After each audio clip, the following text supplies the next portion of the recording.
Good morning. আমি সঙ্গীতা। আমার নতুন একটা ব্লগে তোমাদেরকে অনেক অনেক ওয়েলকাম আর ভালোবাসা। কেমন আছো তোমরা সবাই? আশা করছি ভালো আছো আর সুস্থ আছো। আমরাও না বেশ ভালো আছি। আর আজকের দিনটি হচ্ছে বুধবার। ঘড়িতে এখন বাজে সকাল ওই 7:30 নাগাদ। তোমাদেরকে সাথে নিয়ে আজকে ব্লগটা এখান থেকে শুরু করছি। আই হোপ ব্লগটা তোমাদের একটু হলেও ভালো লাগবে।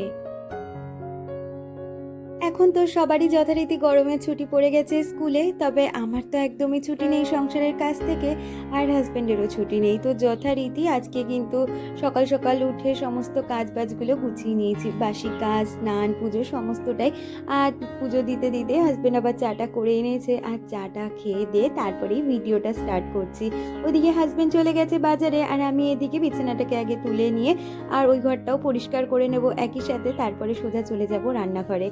জানো তো আমাদের এদিকে এত প্রচণ্ড গরম পড়েছে, সত্যি কথা বলতে এত গরম না আর নেওয়া যাচ্ছে না। শীতের থেকে আমি গরমটা বেশি পছন্দ করি ঠিকই, তবে এই পচা গরমটা একদমই ভালো লাগছে না। মনে হচ্ছে কবে একটু বৃষ্টি হবে, কবে একটু স্বস্তি পাবো। আসলে আমরা যারা কাজ করি তাদের কিন্তু গরমটা যথারীতি একটু বেশিই লাগে, আর কাজ করতেও ভীষণ কষ্ট হয়। তবুও চেষ্টা করি সকাল সকাল কাজবাজগুলো একটু তাড়াতাড়ি গুছিয়ে নেওয়ার, তবুও কিন্তু যতই তাড়াতাড়ি করি না কেন, চোখ খোলার পর থেকেই যেন সকালের গরমটা শুরু হয়ে যায়। সকালে আর সেই ঠান্ডা ভাবটা মোটেও থাকে না এখন। তো যাই হোক, কথা বলতে বলতে এদিকে কিন্তু আমি বিছানাটাকে ভালো করে গুছিয়ে নিয়েছি। আর বিছানার মধ্যে যেই দুটো চাদর আর মশারি, চাদরটা এখনও আমাদের লাগে, কারণ রাত্রিবেলা তো পুরো রাত্রিরই এসি চলে। আর এতটা গরম না, এখন আর রাত্রিবেলা এসি অফ করতে হয় না, অটো কাট থাকে, অফ এমনিই হয়ে যায়। তবুও একটু মানে ভোরের দিকে যখন চিল ঠান্ডা হয়ে যায় রুমটা, তখন আবার একটু চাদর গায়ে দিতেই লাগে, তাই চাদরটা সব সময়ের জন্যই আমি রেখে দিই। ওইদিকে চাদরগুলো আর মশারিটা গুছিয়ে রেখে এইদিকে কিন্তু সোজা চলে এসেছি এই ঘরটা গুছিয়ে নিতে। কালকে এই ঘরের বিছানা চাদরটা চেঞ্জ করেছি, আর বিছানাটা কিন্তু এখন খুব সুন্দর দেখতে লাগছে। আর তোমরা তো জানোই এই ঘরে শুধুমাত্র আমার জামা কাপড়ই থাকে, আর বেশি কিছু থাকে না। সেগুলোকেই একে একে গুছিয়ে রেখে বিছানাটাকে টান টান করে ঝেড়ে নিচ্ছি। আমাকে সুচন্দ্রা ঘোষ দিদিভাই কমেন্ট করেছিল, দিদিভাই লিখেছিল তোমার হাতের পলা বাঁধানোটা খুব সুন্দর। হ্যাঁ গো, এই পলা বাঁধানোটা আমি নিজে পছন্দ করে আমার অ্যানিভার্সারিতেই কিনেছিলাম। কি বলো তো, মধ্যবিত্ত ঘরে সব সময় যে আমরা সোনা কিনতে পারবো তার তো কোনো মানে হয় না। তাই জন্য মাঝে মধ্যে রূপো দিয়েও কিন্তু ওই যে বলে না দুধের স্বাদ ঘোলে মেটানো, তো সেরকমই হয়েছে ব্যাপার। আর সত্যি কথা বলতে এখন না রূপোর মানে পলা থেকে শুরু করে শাখা আংটি সমস্তটাই ভীষণ ট্রেন্ডি। জানো তো আমার ভীষণ ইচ্ছে আছে আমি দুটো শাখা বাঁধানো বানাবো রূপোর। আমার সোনার শাখা রয়েছে, কিন্তু সেটা তো আর সবসময় পরা যায় না। আর এই রূপোর জিনিসগুলো পরতে আমার ভীষণ ভালো লাগে। তবে জানো তো এখন রূপো কিন্তু হলমার্কেরও হয়ে গেছে। আমার এই পলাটা কিন্তু হলমার্কের, যার জন্য অনেক দিন কিনেছি। এখনও কিন্তু রঙটা বেশ ভালো আছে, না হলে অন্যান্য মানে রূপোগুলো কিন্তু কালো হয়ে যায়। তো যাই হোক, অনেক গল্প করে নিয়েছি, গল্প করতে করতে এদিকে রান্নাঘরে চলে এসেছি কাজ করে নিতে। আগেই টিফিনে জোগাড়টা একটু করে নিচ্ছি। আজকে না একটু চিড়ের পোলাও বানাবো।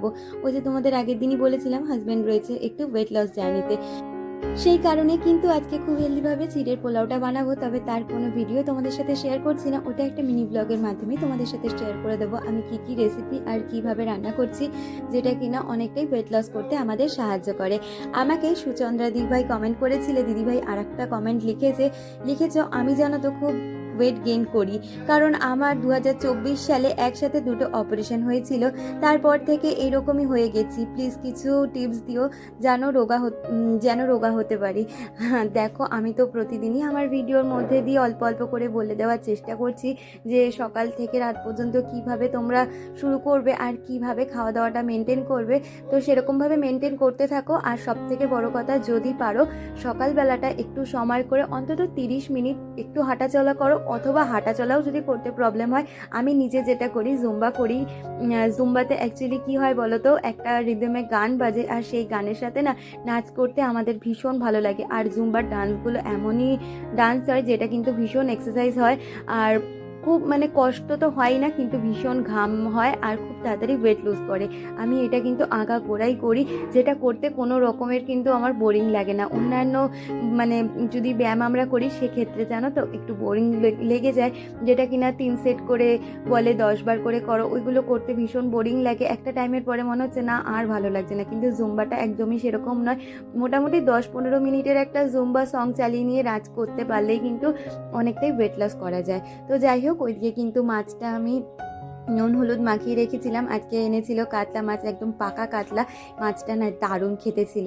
তো ওটাকে আগে নুন হলুদ মাখিয়ে নিলাম। আর আজকে যেহেতু পোহা বানাবো, মানে চিড়ের পোলাও, সেটার জন্য কিন্তু অনেকগুলো ভেজিটেবলস দেবো। আজকে তো বললামই একদম হেলদি প্রসেসে এই চিড়ের পোলাওটা বানাচ্ছি, তার জন্য কিন্তু প্রচুর পরিমাণে ভেজিসের প্রয়োজন। আর আমাদের ওয়েট লসের ক্ষেত্রে কিন্তু আমরা খুব বেশি পরিমাণে প্রোটিনটা ইনটেক করার চেষ্টা করব কার্বসের তুলনায়। তো সেই কারণে কিন্তু অন্তত আমাদের ভেজিটেবলসটা বেশি পরিমাণে খেতেই হবে। এদিকে দেখো গাজর, পেঁয়াজ, ক্যাপসিকাম, টমেটো সমস্তটাই একে একে কেটে নেব।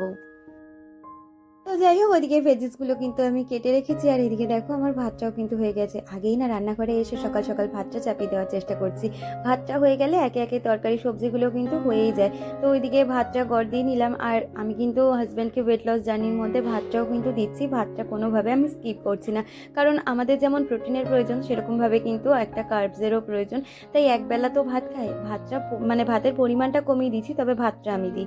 আর ওইদিকে দেখো একে একে মাছগুলোকে কিন্তু সুন্দরভাবে ভেজে নিচ্ছি। আর এই মাছটা না আজকে সত্যি খুব মানে ভালো ছিল, তবে মাছের ঝোলটা একদম পাতলাভাবে রান্না করব। তার সাথে এনেছিল লাল শাক। লাল শাকটাকে কিন্তু আমি এরকম চপিং বোর্ডেই সুন্দরভাবে কেটে নিচ্ছি। কালকে বাদাম নিয়ে এসেছিল, তাই আজকে লাল শাকটা একটু বাদাম দিয়ে আর পেঁয়াজ রসুন দিয়ে করব। আমার মা জানো তো এই লাল শাকটা ভীষণ সুন্দর রান্না করতে পারতো। আমার মা ওর মধ্যে বাদাম দিত, তারপরে নামানোর পরে ওপর দিয়ে একটু পোস্ত ছড়িয়ে দিত, সেটা খেতে কিন্তু ভীষণ ভালো লাগতো। তো মায়ের মতন তো অত একটা ভালো রান্না করতে পারি না আসলে। আমাদের মানে প্রতিটা মানুষের কিন্তু হাতের রান্না এক একটা মানুষের এক এক রকমের হয়। তবে আমি আমার মতন করে রান্না করি, আমার মা আমার মায়ের মতন করে রান্না করতো।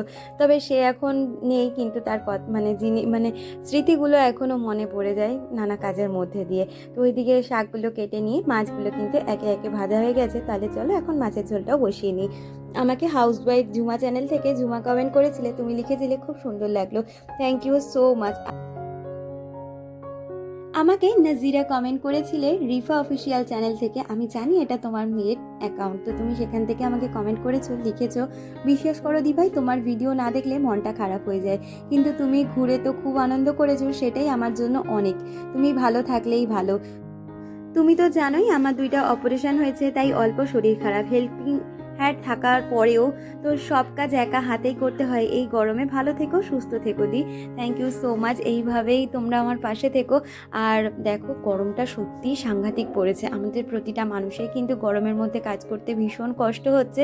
তবুও চেষ্টা করো যে যতটা কাজ মানে সকাল সকাল গুছিয়ে নেওয়ার, সেইভাবে কাজগুলো করো।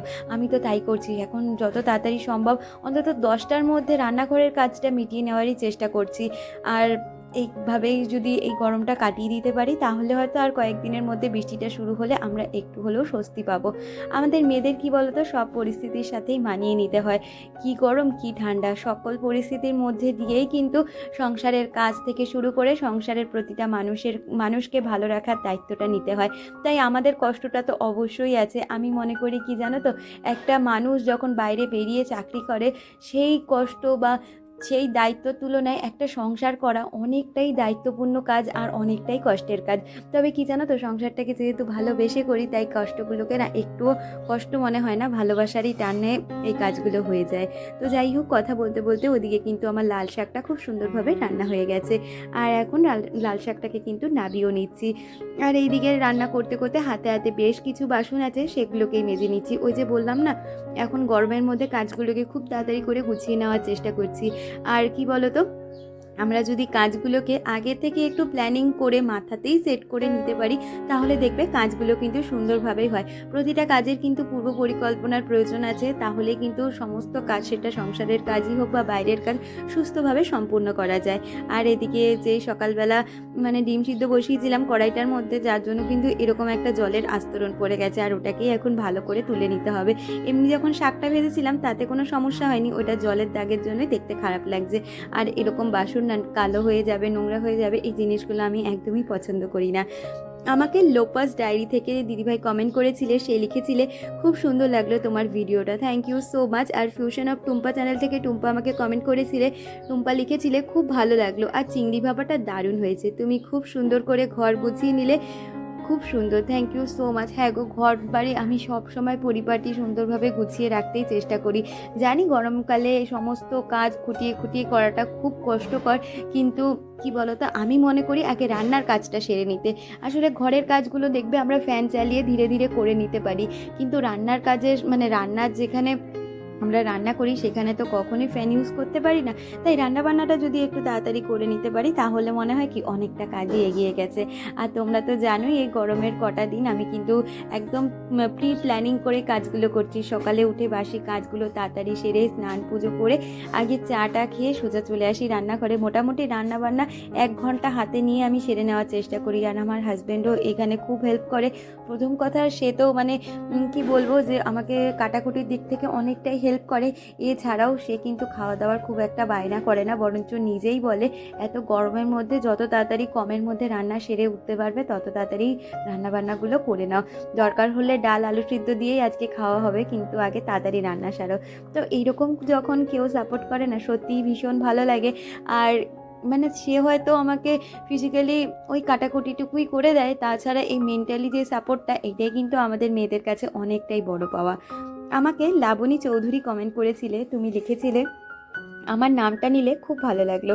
চেষ্টা করছি গো নিজের কিছু করার। আর তোমার ভিডিওগুলো ভীষণ হোমলি, খুব সাজানো গুছানো ব্লগ, তাই খুব এনজয় করি। তুমি খুব ভালো থেকো। তুমি কোথায় থাকো গো? আমি সোদপুরে থাকি, যেটা কিনা দমদম লাইনে। চিনলে অবশ্যই কমেন্ট করো। আর তুমিও নিশ্চয়ই মন দিয়ে কাজ করো। দেখো তুমিও মানে নিজের পায়ে নিজে কিছু করতে পারবে। আমাদের আজকালকার দিনের মেয়েদের কি বলতো, প্রতিটা মানুষেরই একটা নিজের পরিচিতির প্রয়োজন আছে। ইনকাম তো অবশ্যই প্রয়োজন, তবে দেখো আজকালকার দিনে চাইলে আমরা অনেক রকমভাবে ইনকাম করতে পারি। যেমন টিউশন থেকে শুরু করে অন্যান্য অনেক কুটির শিল্প এখন বাড়িতে বাড়িতে হয়, সেগুলো করে ইনকাম করতে পারি। তবে সেগুলোর মধ্যে দিয়ে নিজের কতটা পরিচিতি তৈরি করতে পারবে বা আমি পেরেছি কিনা জানি না। আমিও নিজে কুটির শিল্প করতাম, অথবা আমি অনেক টিউশন পড়াতাম। তবে যবে থেকে ইউটিউবে এসেছি তোমাদের মতন অনেক সুন্দর সুন্দর বন্ধু পেয়েছি, অনেক নিঃস্বার্থ ভালোবাসার মানুষ পেয়েছি, যারা কিন্তু কোনো স্বার্থ ছাড়াই আমাকে এত সুন্দর সুন্দর ভালোবাসা দিচ্ছে, এত সুন্দর কমেন্ট করছে। দেখো তোমাদের সাথে তো আমার কোনো স্বার্থের বিষয় নেই, কিন্তু তবুও দেখো আমি ভালো থাকলে তোমরা খুব হ্যাপি হও, আমি মানে অসুস্থ হলে তোমরাই মানে বারবার করে খোঁজ নাও। তো এই জায়গাগুলো কিন্তু ভীষণ ভালো লাগার জায়গা। তবে সব কিছুরই একটা স্ট্রাগলিং পিরিয়ড থাকে। আমিও যে ইউটিউবে খুব তাড়াতাড়ি তোমাদের থেকে ভালোবাসা পেয়েছি সেটা বলবো না। আমার কিন্তু এর আগেও একটা চ্যানেল ছিল, যেটাতে কাজ করে আমি কোনো সাকসেসই পাইনি। আবার নতুন করে এই চ্যানেলটা ক্রিয়েট করেছি। এই চ্যানেলটা মানে ক্রিয়েট করেছি মোটামুটি 2 থেকে 2.5 বছর তো হতেই যায়। তার মধ্যে 2বার কিন্তু আমি ভিডিও ছেড়ে দিয়েছি। একবার তো মা মারা যাওয়ার পরে প্রায় 8-9 মাস ভিডিও করিনি, তারপরেও আবার ইউটিউবে এসেছি শুধু তোমাদের এত প্রতিদিন কমেন্ট করতে, এত রিপ্লাই করতে, তার জন্য। কিন্তু তারপরে এসেও তোমরা যে আমাকে মনে রেখেছিলে, এতটা ভালোবাসা দিয়েছিলে, এগুলোই আমার কাছে সত্যি কথা বলতে অনেক অনেক বড় পাওয়া। তো যাই হোক, কথা বলতে বলতে রান্নাঘরের সমস্ত কাজই গুছিয়ে নিয়েছি, ওইদিকে সমস্ত বাসন কাসন মেজে এখন রান্নাঘরটাকেও ভালো করে এই পোছা দিয়ে মুছে নিচ্ছি। আর গরমটা এতই পড়েছে, মাঝে মধ্যে ওই বসে হাত দিয়ে ন্যাকড়া দিয়ে মুছি, আবার কখনো কখনো শর্টের এইরকমভাবে একটু পোছা দিয়েও মুছে ছেড়ে দিই। আর আজকের ব্রেকফাস্টে কিন্তু এরকম ছিল ডিম সিদ্ধ আর তার সাথে চিড়ের পোলাও। হাজব্যান্ডকে তো সকাল সকাল দিয়ে দিয়েছি, আর আমরা ওয়েট করছিলাম তোজোর জন্য। তোজো এখন সকাল 8:30টায় পড়তে যায়, আস্তে আস্তে প্রায় 10:30টা বাজিয়ে দেয়। তো ও এলে তারপরে আমরা 3 জনে মিলে একসাথে সকালে টিফিনটা করে নিই। আর কালকে যেহেতু বৃহস্পতিবার, তাই কালকের বাসন কাসনগুলো আজকেই মেজে নিচ্ছি। আসলে এই কাজটা না আমি মানে সকালবেলার দিকেই করে নিই, মানে পুজো টুজো দিয়ে রান্নাবান্না সারার পরে 11টা 11:30টায় যখন আমার কাজ থাকে না, সেই সময় ঠাকুর বাসনটা মেজে নিই। তবে আজকে যেহেতু বুধবার, তোজোর তো আবার খেলা আছে, তাই এই কাজটা না এই সময়তেই করে নিচ্ছি। কারণ সকালবেলাটা না অনেক তাড়াহুড়োর মধ্যে থাকে, আর এই কাজগুলো বিশেষ করে বৃহস্পতিবারের দিনে এত বাসন থাকে, সেদিন বাসনগুলো প্রথমে প্রীতমবড়ি দিয়ে মাজি, আর কিছু বাসন আছে যেগুলো সাবান দিয়ে মাজতে হয়। তাই বৃহস্পতিবারে যেহেতু অনেক ঠাকুরের বাসন পড়ে, তাই এই কাজটা না আমি বুধবার দিনই করে রাখার চেষ্টা করি। বুধবার বিকালবেলা তো হয়ই না, তোজোর খেলা থাকে সেই কারণে।